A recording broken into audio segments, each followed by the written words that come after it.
Hi everyone, it's Mark here, and I had been hoping to use this vlog to tell you all what I thought about Paranormal Activity 4. I had plans to go see today. Unfortunately, the weather had other ideas, as the heavens decided to open, and it was an absolute downpour this morning.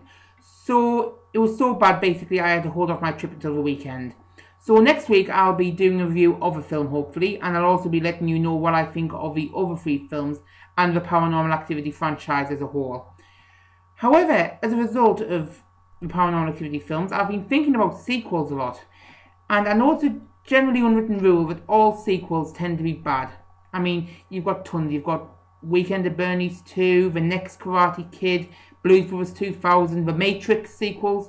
You know, they're all considered to be so bad that they even, in some cases, make the original films seem worse.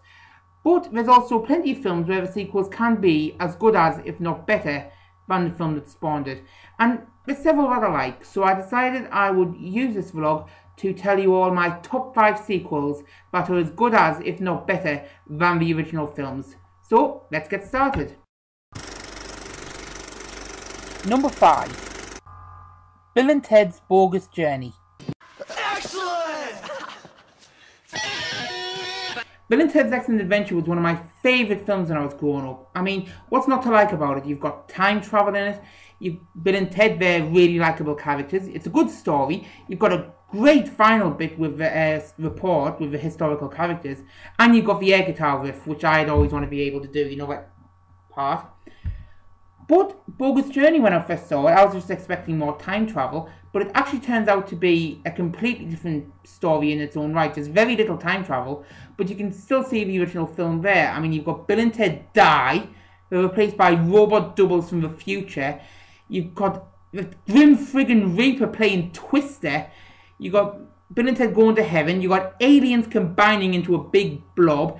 You've got a huge face-off at a concert. I mean, it's a fantastic film, I think, and it's definitely one of my favourite sequels. So, if you haven't seen it, but you've seen the original, I would definitely suggest checking it out. So, anyway, let's move on. Number 4. Toy Story 3. Anyone who knows me will be able to tell you that I'm a big fan of the Pixar movies. And in particular, one of my favourites is Toy Story 3. And to be honest, how can you not like Toy Story 3? I mean, the whole trilogy is really good, but Toy Story 3 is absolutely fantastic. In fact, I think it's the only case where the third movie of a trilogy is far better than the other 2, and the first is the weakest. I mean, what's not to like? You've got Andy growing up and deciding to move on. You've got the characters going through a life or death struggle. You've got Lotso, who is a really interesting villain, even though he is ultimately irredeemable. I'm presuming everyone's seen it by now, because if you haven't, then spoilers.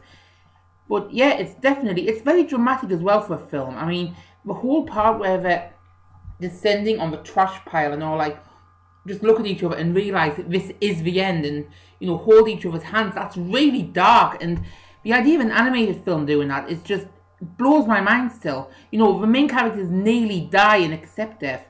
So yeah, Toy Story 3 is, I could go on about it all day. It's a really fantastic animated film. It's the top animated film on this list. I mean, Pixar are excellent, and I just hope that they're not going to carry on with sequels, because Cars 2 was dull, and Monsters University is... I don't really see why we need a prequel to Monsters Inc., because I think we learned everything we needed to in Monsters Inc., but let's see how it is. So, yep, Toy Story 3 is my number 4. Number 3. Star Trek 2, The Wrath of Khan. There are 11 Star Trek films out of the moment, with a 12th on the way, and to me the worst out of a bunch is Star Trek: The Motion Picture. And the reason why it's the worst is because it is absolutely boring. I mean, I don't know if you've ever seen it, but it's the worst paced film I've ever seen. You know, you've got huge sequences where nothing happens. I mean, the best example is at the beginning, when Kirk and Scotty are going up to the Enterprise by a shuttle, and they had this new model, and he clearly wanted to get every penny out of it that he wanted. So you've got, you know, you'll have a shot of the Enterprise as the approach, like, da, da, da, da, da, da, da. Then you'll have a shot of Kirk looking out and wonder, oh. Then it's be like, da, da, da, da. Anyway, 5 minutes, which is an eternity in film. You can go and get a cup of tea in that time. But Star Trek 2, The Wrath of Khan takes everything that the first film did, throws out the window and gives us a film that doesn't have to be watched by Star Trek fans, because it's a great story. Basically, one of Kirk's old enemies, Khan Noonien Singh, has escaped from the planet that he was marooned on and wants revenge against Kirk for condemning him. And it's a huge battle of wits between them. You've got Kirk facing, his own mortality. You've got a final fight with the Nebula, and most of all, you've got, Spock dying, which is a great ending. I mean, even though he comes back in the next one, but that's by the by. It's a great film with a great story, and yeah, Star Trek II: Wrath of Khan is my number 4. Number 2. Terminator 2: Judgment Day. Terminator 2: Judgment Day is a winner to me on all accounts. The acting is great, the writing is amazing. I mean, to me, it's James Cameron's best film.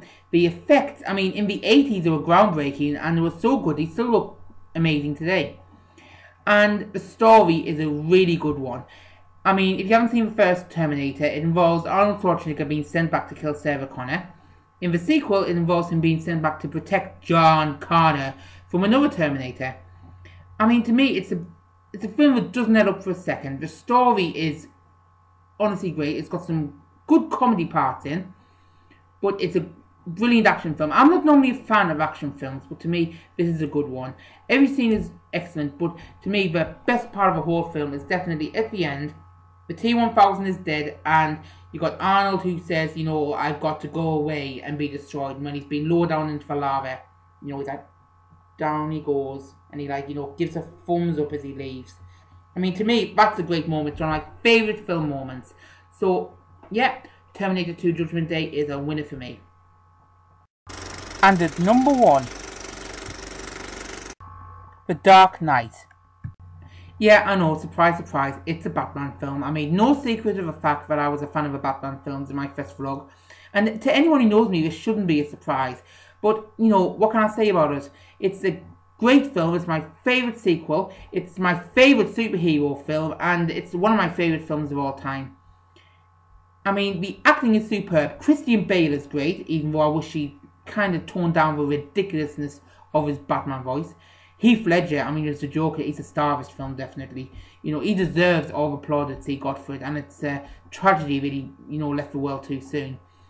Michael Caine is good. Gary Oldman is excellent. Maggie Gyllenhaal is a much better Rachel Dawes than Katie Holmes was. Couldn't remember her name, just Katie married to Tom Cruise before.